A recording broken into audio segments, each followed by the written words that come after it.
প্রায় 150 বছর আগেকার কথা। তখন কলকাতার বাঙালি সমাজে নানা রকম পরিবর্তন শুরু হয়েছে, কিন্তু তার কোনো লক্ষণ রাঘবপুর গ্রামে দেখা দেয়নি। কাশীনাথ সার্বভৌম সেই গ্রামের সমাজপতি, দিগ্গজ পণ্ডিত। যেমন তাঁর শাস্ত্রজ্ঞান, তেমনই বিষয় বুদ্ধি। তাঁর সন্তানরা কলকাতা, হুগলি, বর্ধমান, কৃষ্ণনগর, মুর্শিদাবাদ প্রভৃতি নানা স্থানে ছড়িয়ে আছে। কিন্তু তিনি নিজে তাঁর গ্রামেই থাকেন, জমিদারি দেখেন, তেজারতি আর দেবসেবা করেন, আর একটি টোল মানে পাঠশালাও চালান। একদিন শেষ রাত্রে তিনি স্বপ্ন দেখলেন তাঁর ইষ্টদেবী মা কালী আবির্ভূত হয়ে বলছেন, বৎস কাশীনাথ, তোমার বয়স 100 বর্ষ অতিক্রম করেছে। তুমি সুদীর্ঘকাল ইহলোকের সুখ দুঃখ ভোগ করেছ। আর কেন এখন দেহ রক্ষা করো। কাশীনাথ বললেন, মা, মা গো, এখন তো মরতে পারবো না। আমার যে ভরা সংসার মা, চতুর্থ পক্ষের স্ত্রী এখনো বেঁচে আছেন, 18টি পুত্র কন্যা, ছেলের আর মেয়ের ঘর মিলিয়ে 125টি নাতি নাতনি। সেই সব নাতি নাতনির ছেলে মেয়ে মিলিয়ে বোধহয় 1000 খানিক জন্মেছিল। তাদের অনেকে মরেছে, কিন্তু এখনো প্রচুর জীবিত আছে মা। তাছাড়া বিস্তর শিষ্য আমার পাঠশালায় পড়ে, আমি তাদের পালন করি, শিক্ষাও দিই। তা এই সব স্নেহভাজনদের ত্যাগ করা ভীষণ কষ্টকর মা। তোমার জন্য একটা বড় মন্দির নির্মাণের সংকল্প করেছি, তাও উদযাপন করতে হবে। কলকাতার ওই সব ইংরেজি অনাচার যদি একবার এই গ্রামে প্রবেশ করে, তবে আমাকেই তো আটকাতে হবে সেটা।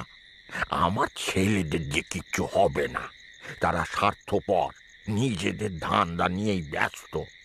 বয়স বেশি হলেও মা, তোমার কৃপায় আমার শরীর কিন্তু এখনো শক্তই আছে।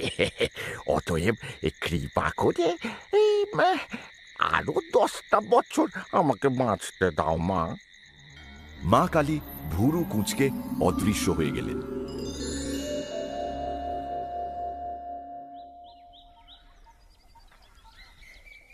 পরদিন সকালে কাশীনাথ সার্বভৌমের চতুর্থ পক্ষের পত্নী রাশেশ্বরী বললেন, ওগো শোনো, আজ যে তোমার ছেলের ছেলের ছেলের 3 ছেলের আর মেয়ের ছেলের ছেলের 5 ছেলের অন্নপ্রাশন, তার হুঁশ আছে?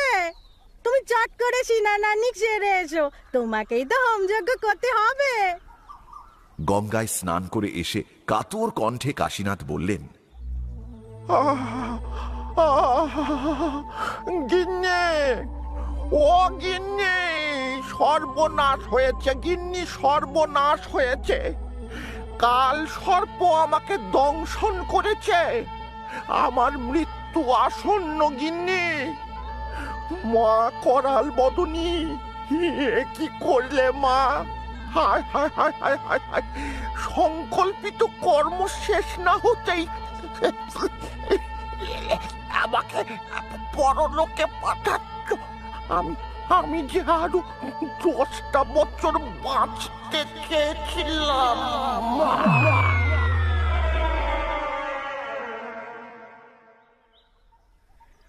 শাস্ত্রে বলে, যার যেমন ভাবনা তার তেমনই সিদ্ধি লাভ হয়। কাশীনাথ যদি শ্রীরামপুরের পাদ্রীদের কবলে পড়ে খ্রিস্টান হতেন, তবে মৃত্যুর পর শেষ বিচারের প্রতীক্ষায় তাকে বেশ কিছুকাল হাইবারনেশনে থাকতে হতো, সরীসৃপ যেমন শীতকালে থাকে। কিন্তু ভাগ্যক্রমে তিনি অতি নিষ্ঠাবান হিন্দু ছিলেন, সেজন্য তাঁর পারলৌকিক পরিণাম অবিলম্বে সংঘটিত হল। মৃত্যুর পরেই কাশীনাথ উপলব্ধি করলেন তিনি সূক্ষ্ম শরীর ধারণ করে শূন্যে অবস্থান করছেন।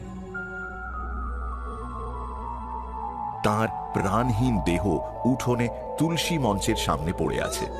তাঁর স্ত্রী আর আত্মীয় স্বজনেরা চারদিকে বিলাপ করছেন।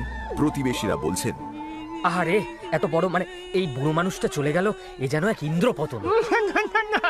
ইন্দ্রপতন নয়, এই হলো বৃদ্ধ পতন।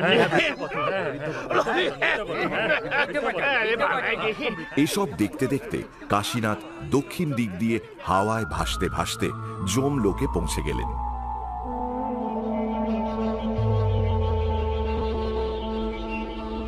যমরাজ বললেন, এসো হে কাশীনাথ, তোমার সুকৃতি দুষ্কৃতির বিচার, হিসেব নিকেশ আর সেই মতো সব ব্যবস্থা আমি করে রেখেছি। সংক্ষেপে বলছি শোনো। পুণ্যকর্মের তুলনায় তোমার পাপ কর্ম অল্প। রামগতি ভট্টাচার্যের জমির কিছুটা তুমি অন্যায়ভাবে দখল করেছিলে। 3 বার আদালতে মিথ্যা হলফ করেছিলে। প্রথম মাঝ বয়সে বন্ধু পত্নী ও কয়েকজন বিবাহিত নারীর প্রতি কুদৃষ্টিপাত করেছিলে। ইঁদুরের মতো অজস্র সন্তান উৎপাদন করেছিলে। শেষ দিন পর্যন্ত বিষয় চিন্তায় মগ্ন ছিলে। এছাড়া আর যা করেছ সবই সৎ কার্য। দুষ্কৃতির জন্য তুমি 50 বছর নরকবাস করবে, আর পুণ্যকর্মের ফল স্বরূপ 100 বছর স্বর্গ আবাস করবে। আচ্ছা, এখন যাও, কর্মফল ভোগ করো গিয়ে।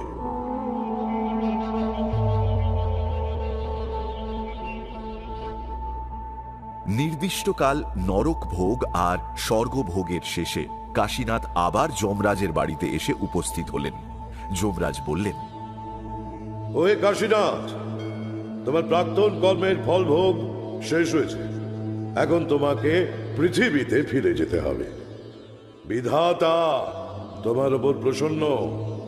তুমি এবার পুনরায় জন্মগ্রহণ করতে পারবে। বলো, কি প্রকার জন্ম চাও? ধনী বণিকের বংশধর হয়ে, না দরিদ্র জ্ঞানী ধর্মাত্মার পুত্র রূপে? কাশীনাথ উত্তর দিলেন, ধর্মরাজ, মৃত্যুকালে আমার অনেক কামনা অতৃপ্ত ছিল। দয়া করে এই ব্যবস্থা করুন যাতে আমার বর্তমান বংশধরের ঘরেই আমি ফিরে যেতে পারি। আমার পুত্রের পুত্রের পুত্রের পুত্র মানে শ্রীমান ভবানীচরণ আমার অতিশয় স্নেহভাজন ছিল। তারই সন্তান করে আমাকে ধরাধামে পাঠান। কি বলছো হে কাশীনাথ? জীবিতকালেই তুমি 5 পুরুষ পর্যন্ত দেখেছিলে। তোমার মৃত্যুর পর 150 বছর কেটে গেছে, তাতে আরো 6 পুরুষ হয়েছে। এখন যে বংশধর, তার সঙ্গে তোমার কতটুকু সম্পর্ক? তার পুত্র হয়ে জন্মালে তোমার কি লাভ হবে? আরো তো ভালো ভালো বংশ আছে। প্রভু, দয়া করে সেই 6 পুরুষের ঘরেই আমাকে পাঠিয়ে দিন। এই ব্যবধান যতই থাকুক, সে আমার তথা শ্রীমান ভবানীচরণের সন্তান, অতীব স্নেহের পাত্র। তাকে দেখবার জন্য আমি আমি উৎকণ্ঠিত হয়ে আছি।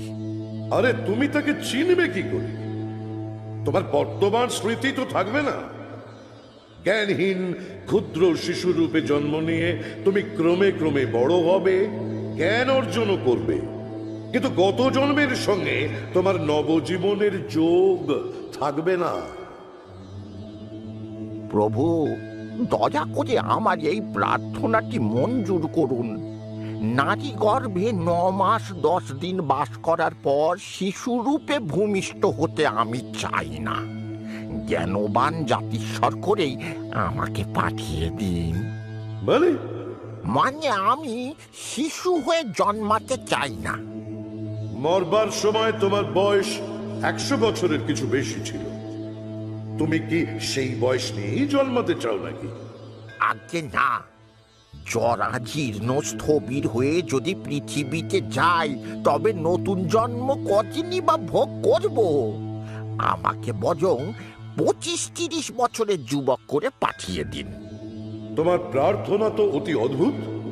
গর্ভবাস করবে না, যুবক রূপে নবজন্ম লাভ করবে, আগের স্মৃতিও থাকবে, বর্তমান বংশধরের ঘরে অকস্মাৎ অবতীর্ণ হবে। এই তোমার ইচ্ছে তো? আগে হ্যাঁ। আচ্ছা, তাই হবে। দেখাই যাক এর ফল কি হয়। এই যে, তোমার গোত্র কি? ভরদ্বাজ। যমরাজ কিছুক্ষণ ধ্যানমগ্ন হয়ে রইলেন, তারপর বললেন, ধরাধামে অনেক সামাজিক পরিবর্তন হয়েছে। তুমি যদি স্বাভাবিক নিয়মে শিশুরূপে ভূমিষ্ঠ হতে, তাহলে ধীরে ধীরে বর্তমান অবস্থায় অভ্যস্ত হয়ে যেতে। কিন্তু তোমার বয়স এখন 30 হওয়ায় সমাজে হঠাৎ অবতরণের ফলে সংকটে পড়বে। তোমার অসুবিধে যাতে অত্যাধিক না হয় তার জন্য আমি যথাযথ ব্যবস্থা করছি। এরপর যমরাজ তার এক অনুচরকে বললেন, ওরে কে আছিস? আগে যমরাজ, আজ দ্বিপ্রহর রাতে এই জীবাত্মা 30 বছরের যুবক রূপে ধরাধামে ফিরে যাবে। একে পশ্চিমবঙ্গের আধুনিক ভাষা শিখিয়ে দাও, সেই সঙ্গে কিছু অপভ্রষ্ট ইংরেজি আর হিন্দিও। বর্তমান কালের উপযুক্ত পরিচ্ছদ, নিতান্ত প্রয়োজনীয় অন্যান্য বস্তু এবং প্রচুর অর্থ একে দেবে। একটি নিষ্ক্রান্তি বটিকাও দেবে। তারপর কলকাতা নগরীতে নিয়ে গিয়ে শ্রী মধুসূদন রোডে 3 নম্বর বাড়ির ফটকের সামনে একে সুপ্ত অবস্থায় রেখে দেবে। ওই কাশীনাথ, তোমার বংশধর চক্রধর মুখুজ্জের কাছে তোমাকে পাঠাচ্ছি। তোমার পূর্ব নামই বজায় থাকবে। যদি দেখো যে বর্তমান সমাজ ব্যবস্থা তোমার পক্ষে কষ্টকর, কিছুতেই তুমি সইতে পারছো না, তবে নিষ্ক্রান্তি বটিকাটি খেও। তাহলে তৎক্ষণাৎ জমলুকে ফিরে আসবে এবং অবিলম্বে পুনর্বার সনাতন রীতিতে জন্মগ্রহণ করবে শিশু হয়ে। যা।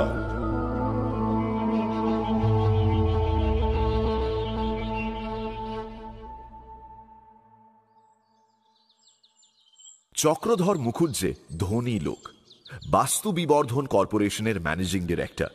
3 নম্বর শ্রী মধুসূদন রোডে তার প্রকাণ্ড বাড়ি।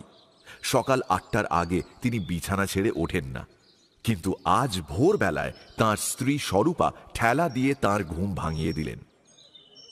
এই ওঠো, ওঠো না। চক্রধর জিজ্ঞেস করলেন,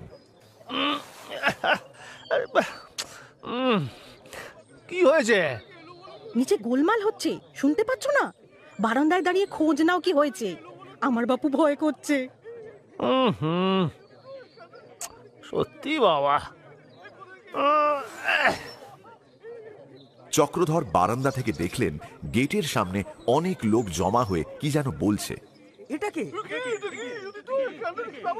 একে আগে কখনো তো দেখেছি বলে মনে হয় না। চক্রধর প্রশ্ন করলেন, কি হয়েছে লাল বাহাদুর?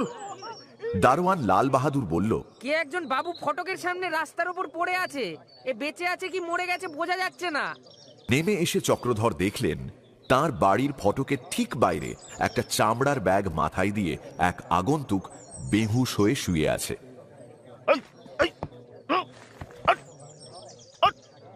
বার কতক জোর ঠেলা দিতেই লোকটি মিটমিট করে তাকালো, তারপর আস্তে আস্তে উঠে হাই তুলে তুড়ি দিয়ে বলল,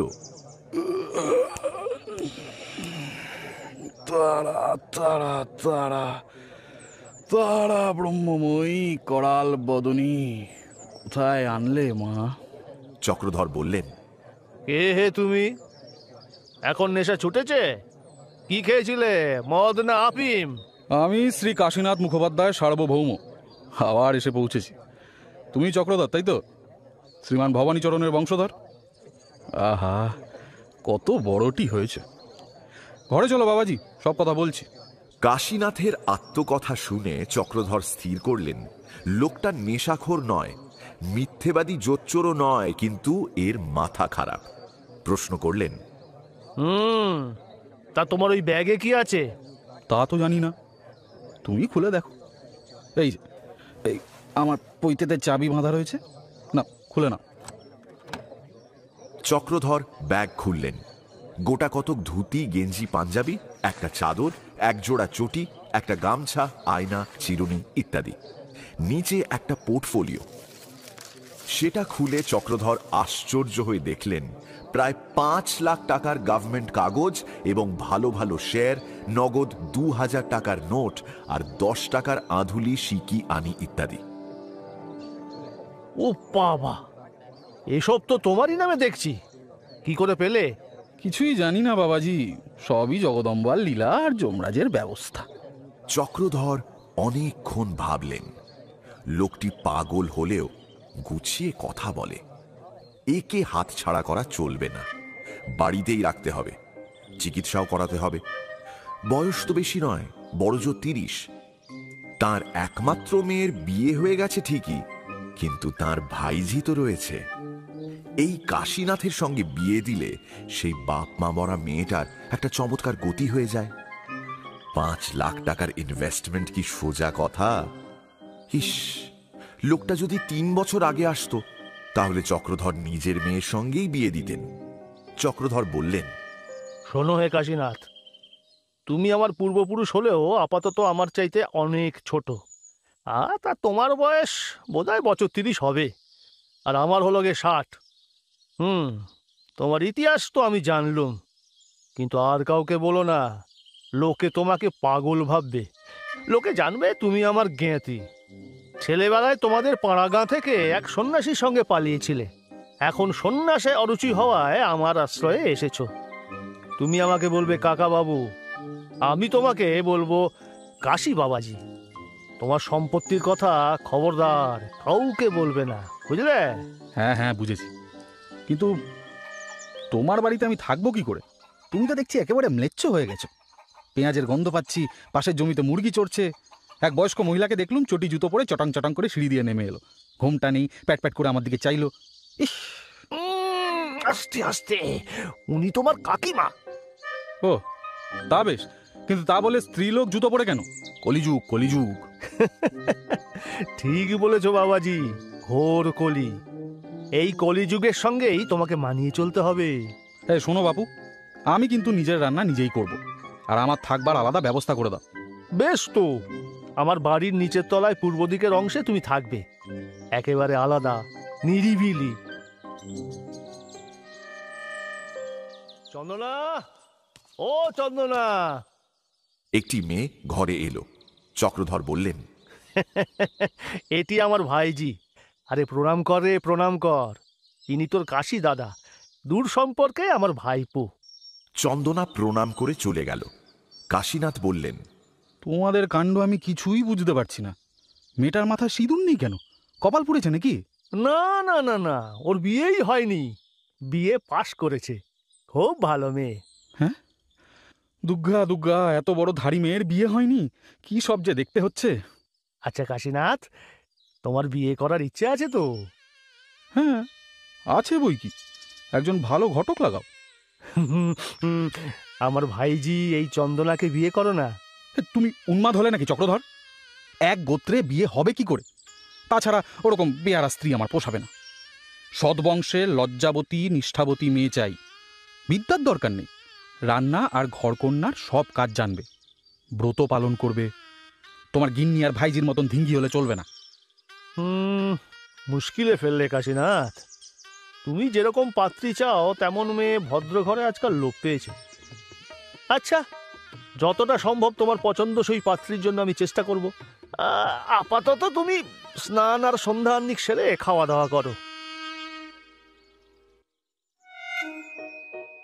চক্রধর মুকুজ্জে ভাবতে লাগলেন, লোকটা পাগল, কিন্তু কথাবার্তা অসংলগ্ন নয়। সেকেলে মতিগতি হলেও বুদ্ধিমান বলা চলে।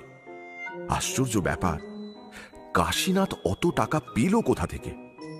যাই হোক, ওকে আটকে রাখতে হবে। সম্পত্তি যাতে তার কাছেই গচ্ছিত রাখে তার ব্যবস্থা করতে হবে। চন্দনার সঙ্গে বিয়ে হলে খাসা হতো, একেবারে তার হাতের মুঠোয় এসে পড়ত। ওর পছন্দ মতো পাত্রীই বা পায় কোথায়? সেকেলে নিষ্ঠাবতী মেয়ে হবে, পাগল স্বামীকে সামলাবে, আবার তার বশে চলবে। হঠাৎ চক্রধরের মাথায় একটা বুদ্ধি এলো। আচ্ছা, গয়েশ্বরীর সঙ্গে বিয়ে দিলে হয় না? তার তো খুব নিষ্ঠা আর আচার বিচার, বুদ্ধি খুব। চক্রধরকে খাতিরও করে, সব বিষয়ে মতও নেয়। টাকার লোভে কাশীনাথকে বিয়ে করতে হয়তো রাজিও হয়ে যাবে, কিন্তু বয়সের তফাৎটা যে বড্ড বেশি। গয়েশ্বরী সম্পর্কে চক্রধরের ভাগ্নি, জেঠতুতো বোনের মেয়ে। বয়স প্রায় 50 হলেও এখনো তিনি কুমারী। বাপমা অল্প বয়সে মারা গেলে চক্রধরই অভিভাবক হয়েছিলেন, কিন্তু তাকে ভাগ্নির তত্ত্বাবধান বেশি দিন করতে হয়নি। গয়েশ্বরী অসাধারণ মহিলা। অল্প লেখাপড়া আর নানা রকম শিল্পকর্ম শিখেই তিনি স্বাবলম্বিনী হলেন। তাঁর নারী বস্ত্রশালা খুব লাভের ব্যবসা। 5 জন উদ্বাস্তু মেয়ে আর 2 জন দর্জি গয়েশ্বরীর দোকানে কাজ করে। 3টে সেলাইয়ের কল চলে। খদ্দেরের খুব ভিড়। চক্রধর অনেকবার ভাগ্নির বিয়ে দেবার চেষ্টা করেছেন, কিন্তু গয়েশ্বরী বলেছেন, ওসব হবে না। আমি কত কষ্ট করে ব্যবসাটি খাড়া করেছি, আর এখন একটা উটকো মিনসে এসে কত্তামি করবে, তা আমি সইব না। চক্রধর স্থির করলেন খুব সাবধানে কথাটা পাত্র আর পাত্রীর কাছে পাড়তে হবে।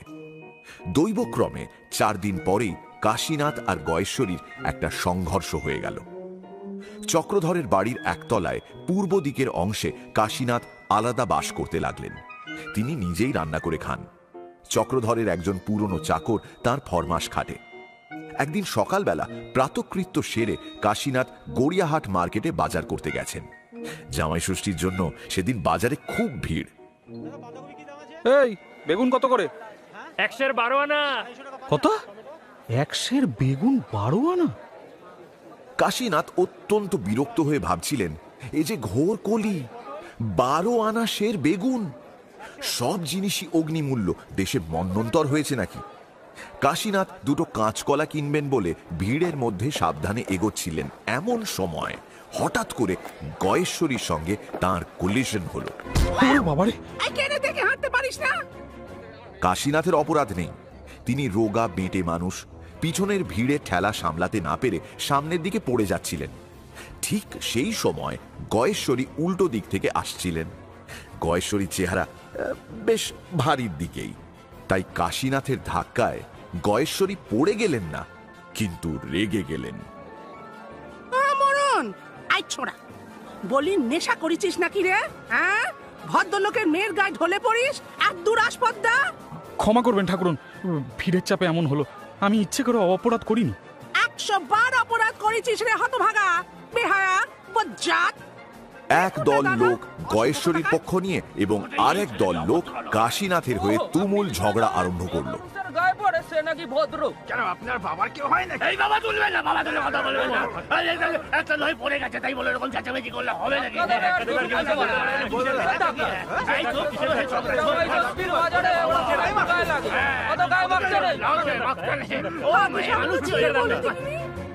গয়েশ্বরীকে অনেকেই চেনে। একজন টিকিধারী পুরুত ঠাকুর বললেন, ও গয়া দিদি, এই ব্যাপারটি তো সোজা নয়, তোমাকে প্রায়শ্চিত্তি করতে হবে। ও মা গো, এই কিসের প্রায়শ্চিত্তি গো? 4-5 জন চিৎকার করে বলতে লাগলো, নিশ্চয়ই নিশ্চয়ই, তুমি লোকটা কে? পাড়া থেকে এসছো বুঝি? ধাক্কা লাগাবার আর মানুষ পেলে না। গয়েশ্বরী দেবীর গায়ে ঢলে পড়লে কোন আক্কেল? 50 টাকা।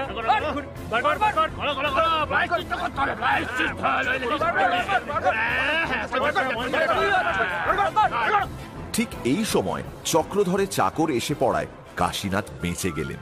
পুরুত ঠাকুর বললেন, তা বেশ তো, গয়া দিদি আর এই কাশীনাথ ছোকরা দুজনেই যখন চক্রধর বাবুর আপনার লোক, তখন তিনি একটা মীমাংসা করবেন। চক্রধর মুখুজ্জে বেশ ভালো বোঝেন যে তপ্ত অবস্থায় ঘা দিলেই লোহার সঙ্গে লোহা জুড়ে যায়। তিনি দেরি না করে প্রথমে তার ভাগ্নিকে প্রস্তাবটি জানালেন। গয়েশ্বরী আশ্চর্য হয়ে বললেন, ও মা, তোমার মাথা খারাপ হয়েছে নাকি মামা? চক্রধর সবিস্তারে জানালেন যে লোকটা বাতিগ্রস্ত হলেও ভালো মানুষ, সহজেই পোষ মানবে, আর তার বিস্তর টাকাও আছে। বয়স কম তাতে হয়েছে কি, আজকাল ওসব কেউ ধরে না। গয়েশ্বরী অতি বুদ্ধিমতী মহিলা। মামার প্রস্তাবটি সহজেই তার মনে ধরল। শেষে বললেন, তা ও ছোড়া যদি রাজি হয় আমার আর আপত্তি কি? লোকে কি বলবে তা আমি গ্যারান্টিও করি না। কাশীনাথ কিন্তু অত সহজে বাঘ মানলেন না। কি পাগলের মতন বলছো চক্রধর কাকা? গয়েশ্বরীর বয়স যে আমার প্রায় ডবল। সেকালে কুলীন কন্যার অমন বিবাহ হতো বটে, কিন্তু আমি তো পেশাদার পানিগ্রাহী নই। শোনো শোনো শোনো, ভালো করে সব দিক ভেবে দেখো বাবাজি। মেয়েটি অতি নিষ্ঠাবতী, সব রকম বার ব্রত পালন করে, মায়া আমরা ষষ্ঠী পর্যন্ত। দর্জির দোকান চালায় বটে, কিন্তু ওর চাল চলন তোমারই মতন সেকেলে। দোকানটা তোমারই হাতে আসবে, তোমার আয় বেড়ে যাবে। কিন্তু বয়সের যে আকাশ পাতাল তফাৎ। খুব ঠিক কথা, কিন্তু তোমার ইতিহাস যা বলেছ তাতে তোমার আসল বয়স এখন 250-এর বেশি। আর গয়েশ্বরীর মোটে 49। তোমার তুলনায় ও তো খুকি। আরো বুঝে দেখো, তোমার শরীরটাই জোয়ান, কিন্তু মনটা 2 সেঞ্চুরি পিছিয়ে আছে। গয়েশ্বরীর সঙ্গে তোমার মনের মিল সহজেই হবে। আরও একটা কথা, আধুনিক পণ্ডিতরা বলেন মেয়েদের পূর্ণ যৌবন হয় 50-এর পরে। এখনকার 85-র কাছে তোমাদের সেকেলে ষোড়শী টরশি দাঁড়াতেই পারে না। চক্রধরের যুক্তি শুনে কাশীনাথ ধীরে ধীরে বসে এলেন। একটু চিন্তা করে বললেন, আমি যখন মারা গেছিলাম তখন আমার চতুর্থ পক্ষের স্ত্রী রাসেশ্বরীর বয়স ছিল তোমার ভাগ্নি গয়েশ্বরীর মতো। এখন মনে হচ্ছে রাসেশ্বরী গয়েশ্বরী হয়ে ফিরে এসেছে। আচ্ছা, ঠিক আছে, ঘটক লাগাও। আরে ঘটক লাগানোর কি আছে, আমি তো ঘটক। গয়েশ্বরীর সঙ্গে আমার কথা হয়েছে, সে রাজি আছে। এখন পাকা দেখাটা হয়ে গেলেই বিবাহ হতে পারবে। আজ বিকেলবেলা তুমি তার বাড়িতে গিয়ে তার সঙ্গে আলাপ করো। তোমারও উপস্থিত থাকা চাই চক্র কাকা। আরে না না, তা হয় না। তোমরা দুজনে আলাপ করবে। কাশীনাথকে দেখে গয়েশ্বরী একটু হেসে বললেন, কি হে ছোকরা, আমাকে মনে ধরেছে তো? কাশীনাথ নীরবে উপরে নিচে মাথা নেড়ে সম্মতি জানালেন। তোমার নাকি 5 লাখ টাকা আছে। শোনো কর্তা, বিয়েটা চুকে গেলেই সব টাকা আমার হাতে দেবে। তুই যেরকম নেলা খাবা মানুষ, তোমার হাতে টাকা থাকলে গেছি আর কি। লোকে সব ঠকিয়ে নেবে। আমার মামা বাবুটিকেও আমি বিশ্বাস করি না বাপ। কাশীনাথ বললেন, ভয় নেই গয়েশ্বরী ঠাকুরন, আমাকে ঠকাতে পারে এমন মানুষ ভূভারতে নেই। যা মতলব করেছি বলি শোনো, মেয়ে ছেলে দোকানদারি ভালো নয়। বিয়ের পর তোমার দোকানটা বেচে দেব, তার টাকা আর আমার যা আছে তা দিয়ে তেজারতি করব। চক্র কাকা বলেন আজকাল জমিদারি কেনা যায় না। তোমার কোনো অভাব রাখবো না, এক গা গয়না গড়িয়ে দেব। এই কলকাতা হচ্ছে অসুরের শহর, ভয়ঙ্কর জায়গা। আমরা বরং রাঘবপুর গ্রামে গিয়ে বাস করব। বাড়ি, বাগান, পুকুর, গোয়াল সব হবে। একটা দেব মন্দির আর পাঠশালাও হবে। কি মতলবে ঠাউরেছ ঠাকুর মশাই? বলে পাগল কি আর গাছে ফলে খা? তুমি একটি আস্ত উন্মাদ পাগল। শোনো হে চক্রা, তোমার স্ত্রী হলেও আমি বয়সে বড়।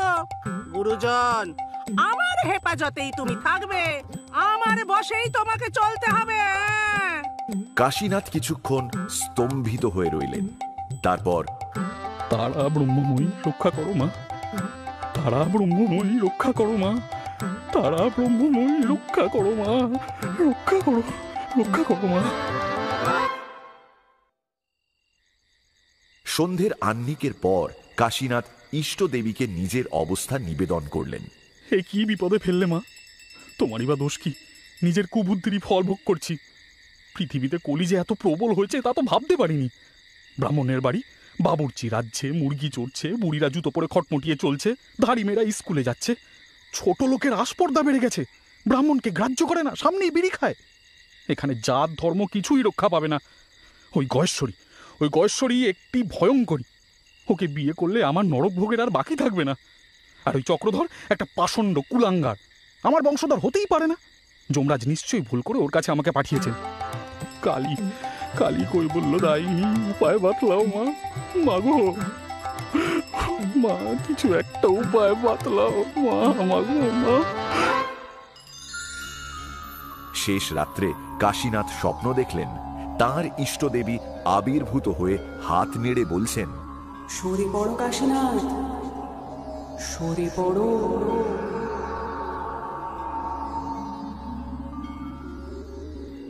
তখনই কাশীনাথের ঘুম ভেঙে গেল। তিনি বুঝলেন এই পাপের সংসারে ফিরে আসা তার মস্ত বোকামি হয়েছে। মন স্থির করে কাশীনাথ তখনই যমরাজের দেওয়া সেই নিষ্ক্রান্তি বড়িটি গিলে ফেললেন এবং অবিলম্বে যমলোকে প্রস্থান করলেন।